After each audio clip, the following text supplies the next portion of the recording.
With time winding down on the 2021 legislative session, the House and Senate conferees ramped up their work toward finding a budget agreement for the forthcoming biennium that begins July 1st. Conference committees met all week to agree on similar provisions and hash out differences on many omnibus proposals.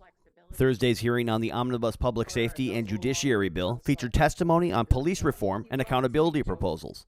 The House proposal has more than 24 provisions on reforming police procedures, many developed in response to recent deadly encounters with Minnesota law enforcement. Those provisions include limiting no-knock search warrants and curbing peace officers' authority to stop or detain drivers solely for petty misdemeanor motor vehicle equipment violations. There is certainly a case to be made that harm is happening, and the question before us, I would submit is that avoidable? And what can we do to make our systems better? How do we use good social science and studies and experience and expertise to inform us on how to do that? The Senate Public Safety proposal doesn't contain some of the provisions House GFLers would like to see included in a final budget agreement. With all the work being done crafting the budget, maybe the biggest news of the week was Governor Tim Walz's announcement of a 3-step timeline to end nearly all state COVID-19 restrictions by May 28th and end the statewide masking requirement by July 1st, or once 70% of Minnesotans age 16 years and older get their vaccine.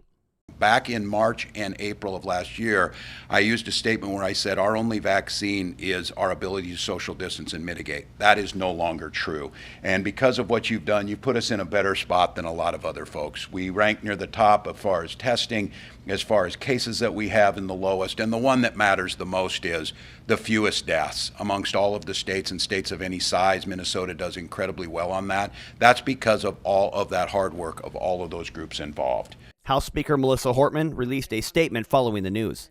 Minnesotans have done a great job rolling up their sleeves and getting vaccinated, and that has gotten us close to the end of this pandemic. It's my hope that Minnesotans continue getting vaccinated so that we can stay ahead of any variants, get our state fully opened, and get back to the things we have missed since COVID-19 started. House Minority Leader Kurt Dowd issued a statement. The data clearly shows we've made incredible progress reducing case counts and getting Minnesotans vaccinated. But the governor insists on holding on to powers he doesn't need. It's time to open up and end the emergency powers. Floor action was slower this week, although the House did pass legislation that would establish a sign and release warrant process. Oftentimes, if someone fails to appear at a scheduled court hearing, a warrant is issued for the person's arrest. Sponsored by Representative Jamie Long, House File 2539 would instead allow courts to issue a sign and release warrant. Some jurisdictions have taken a common sense approach where instead of issuing a bail warrant for failures to appear in their first appearance, where we know the individual never received the notice, they use a sign and release warrant. In these instances, an officer notifies the individual that they have an upcoming trial date and asks them to sign. This takes down the temperature in the interaction with police, as there is no need to take them into custody. The bill passed 73 to 59 as amended Thursday and was sent to the Senate, where there is no companion. The House must constitutionally adjourn the 2021 session on May 17th. Stay up to date with our nonpartisan Session Daily work at house.mn/sessiondaily.